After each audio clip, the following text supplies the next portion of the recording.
same time, Drake didn't believe any of those civilizations could reach Earth again based on the distance, without the distance, which is too great to overcome. So then now, knowing that we have more than 5,000 exoplanets, they're consistently discovering more of them. It just raises the question and the possibility of more. Like, okay, it seems like there is room for more life. What's interesting is that our mutual friend you mentioned a study, he discussed this, I talked about this when We Are Not Alone, that maybe the Drake equation, the answer is actually more like one, being us. And he talks about different reasons, which I thought were really interesting. And just before I get into that, he is open-minded to the idea that there could be life in other galaxies, and maybe there are things we still don't know. Not saying it's absolute. But his theory is interesting, just to kind of get to the idea that I think most people don't really think about when you think about life existing elsewhere in the galaxy. One example of that is that there are things called gamma ray bursts that happen more in the center of the galaxy, and if one of those hits an exoplanet, it would wipe out all life on it pretty much instantaneously. It's like taking off the power of our sun, the course of the life of our sun, and having that power just hit within 24 hours over anything in the past. So that would wipe away any developing life. And that happens often enough that it would start to decrease those numbers.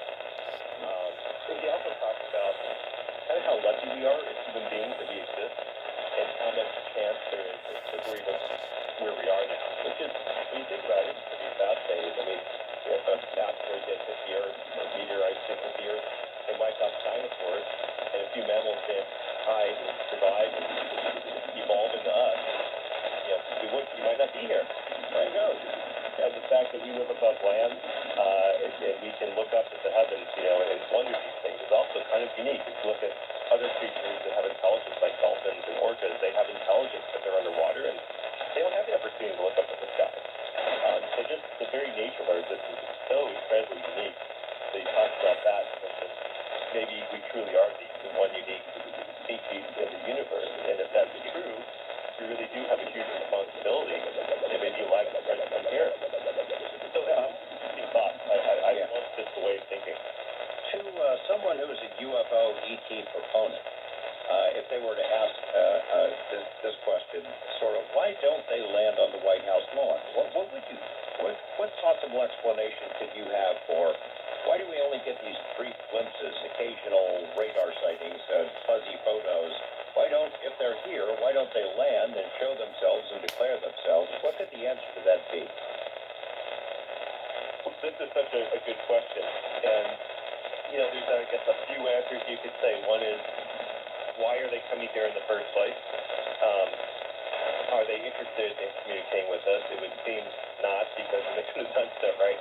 If they have the ability to get here, they could certainly have done that if they chose to. So what are they doing here? Are they observing us? Did they create us to begin with, and they're checking in on us and seeing how we're doing? Are they waiting for us to evolve further before establishing communication? Maybe they're coming back periodically to check. These are all really good questions that clearly no one has any answer to. It's all just theory.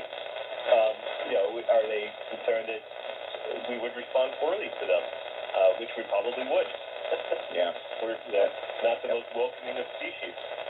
So it might be more of a safety thing for them, that they're just observing. It's hard to say. But yeah, like I said, all just sort of theory at the moment. One other question before we open up the phone lines. For me, as a reporter, what hooked me on the topic was the paper trail. There's a string of pretty interesting documents that were written before the Freedom of Information Act was the law of the land.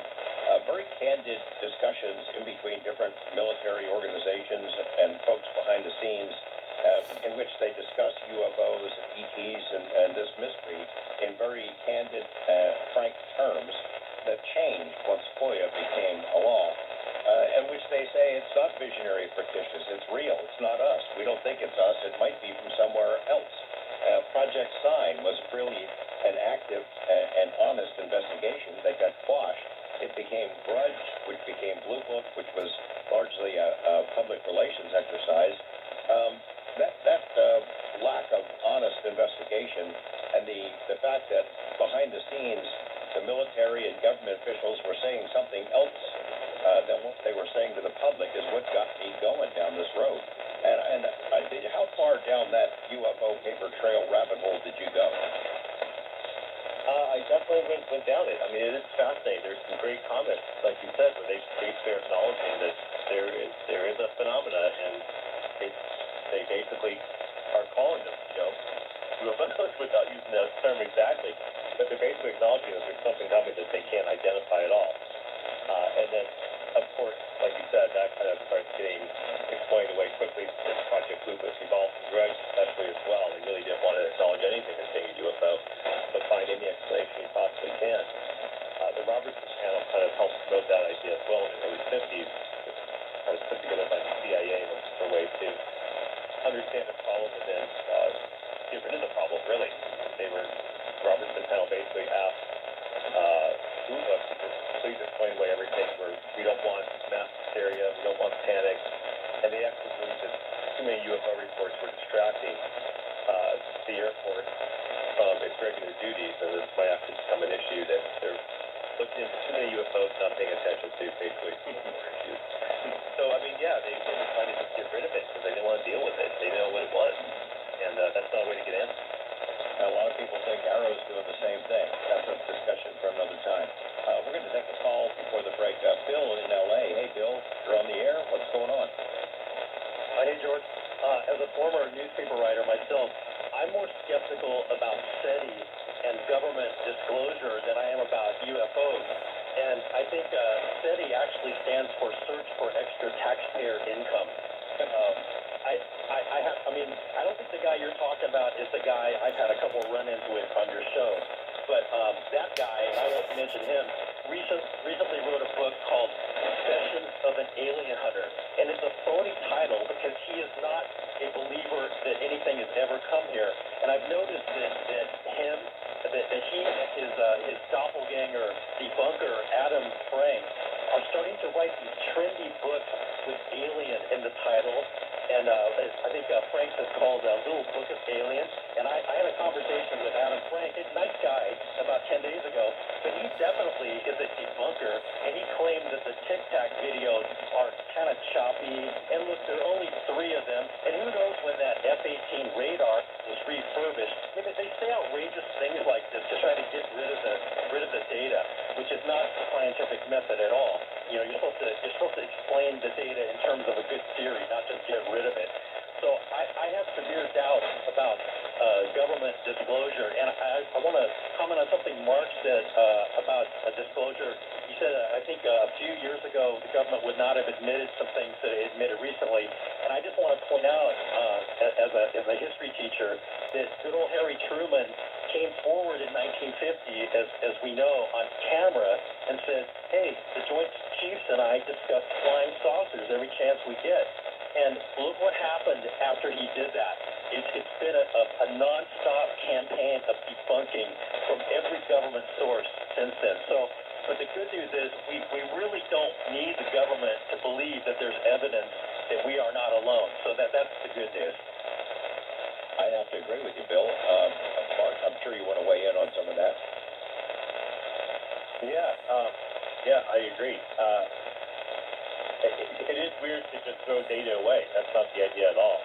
And the idea is to collect more of it so that you can actually understand what was it that was seen. And that's what I think is interesting we talked about earlier about with Avi Loeb and the Galileo Project, is making that effort to actually get the data. On the other hand, in terms of like what the government's doing now, I think what's great about the efforts now, I think it's just, like you said, in the 50s there was that acknowledgement that was trying to be pushed away. But to me now there's such an issue of national defense in terms of understanding what it is. And I mean, just looking back this past February with this was like just when I was editing the book, and I was like, oh, what do I do now when there were 3 UFOs shot down? Like, shot down the UFO for the 4 times a week, which was crazy. And of course, the first one was identified as a Chinese spy balloon, but that just proves the point that we need to be paying attention to what's in the sky, whether it's extraterrestrial or not. There are things flying above that could be hazardous to pilots or just us as humanity. We don't know. But pay attention to it and let's find out what they are. A couple of government people and members of Congress have had the same sort of an observation where they say, we better hope it's aliens and not the Chinese or Russians who have this